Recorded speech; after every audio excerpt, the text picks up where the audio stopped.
Sejahtera kepada Dr. Fuad.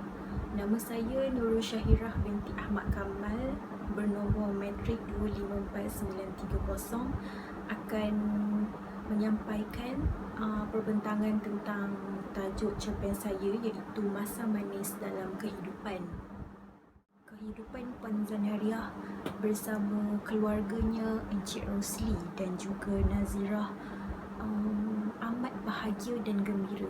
Selama 20 tahun mereka bersama-sama melayarikan kehidupan ini. Perjalanan kehidupan mereka dengan hariannya amat gembira sekali.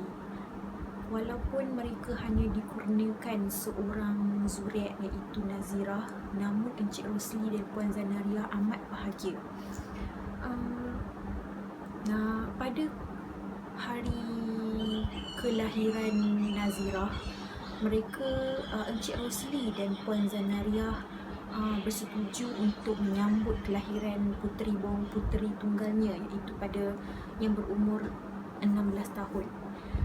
Encik Rosli dan Puan Zanariah amat gembira dalam menyediakan persiapan untuk menyambut hari lahir anaknya. Namun air laut yang tenang tidak selalunya tenang. Pada hari kelahiran puteri tunggalnya, iaitu Nazirah, berlakunya sebuah kejadian malang yang menimpa keluarga Puan Zanariah ini, iaitu yang berkait dengan suaminya, iaitu Encik Rosli.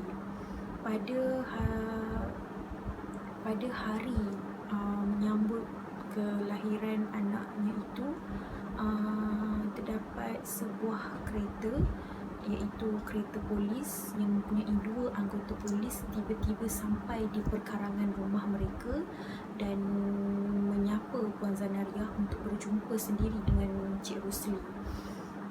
Keadaan yang gembira, seronok itu tiba-tiba mulai tegang apabila datangnya pihak polis. Kelihatan para tetamu juga turut berbisik sesama sendiri dan bergosip apakah sebenarnya yang terjadi. Nazirah yang asyik bermakan dan bersama rakan-rakannya turut juga terhenti apabila melihat pegawai polis itu datang ke rumahnya dan membawa ayahnya pergi. Kejadian itu membuatkan Puan Zanariah menjadi lemah dan terus terbaring dan terjatuh apabila dia sendiri melihat suaminya pergi dibawa polis.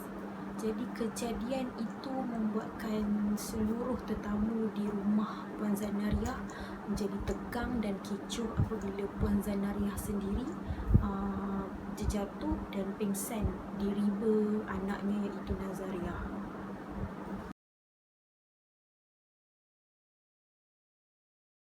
Setelah kejadian tersebut,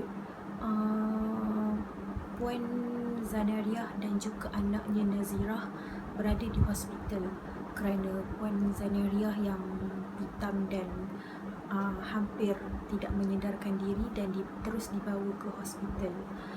Sesedarnya Puan Zanariah, mereka berdua terus bergerak pulang ke rumah. Puan Zanariah yang masih dalam keadaan yang tidak boleh menerima bahawa hakikat suaminya telah dibawa ke balai polis dan dijatuhkan hukuman penjara 10 tahun dan dikenakan denda akibat rasuah yang berkenaan dengan syarikatnya. Puan Zanariah yang masih belum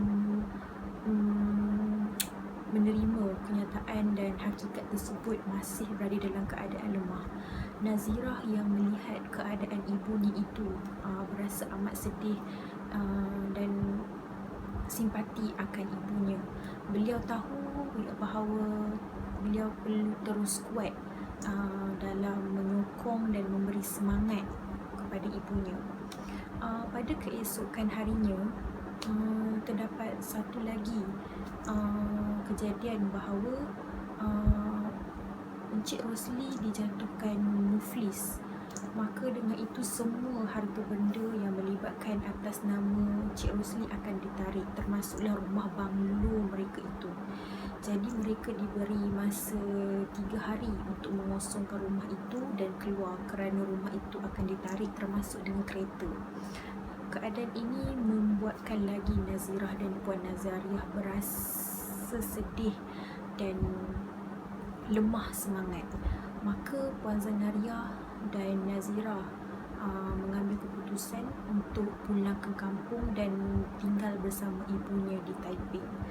Jadi Puan Zanariah dan Nazirah mempunyai masa 3 hari untuk kemas dan menyelesaikan semua hal-hal yang berkaitan dengan harta benda Encik Rosli, kerana Encik Rosli telah disahkan muflis.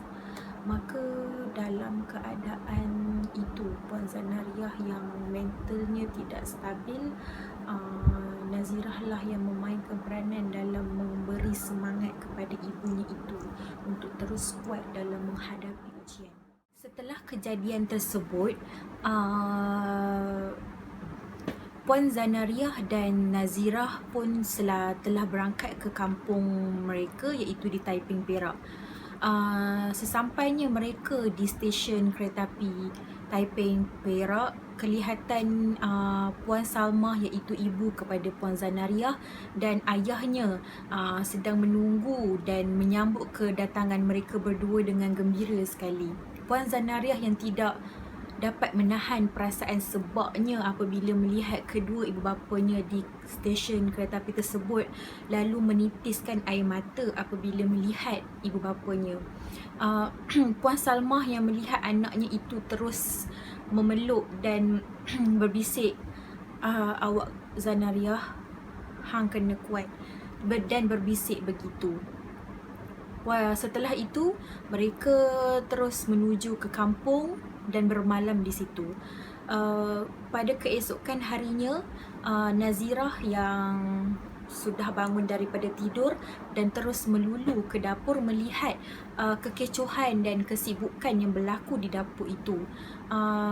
Nazirah yang bingung terus pergi kepada neneknya dan bertanya situasi yang sebenar.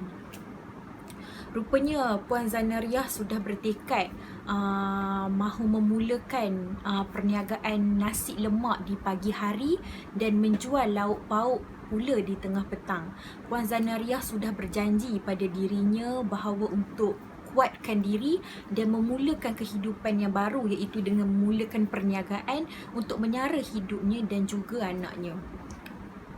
Puan Salmah, iaitu ibu kepada Puan Zanariah, telah sentiasa menyokong segala keputusan anaknya, iaitu Zanariah, dalam semua aspek. Nazirah yang masih bersekolah itu sentiasa menyokong ibunya, sentiasa menyokong segala keputusan ibunya. Puan Zanariah dan Nazirah akan sentiasa kuat dalam menghadapi kehidupan yang akan mendatang. Sekian, terima kasih.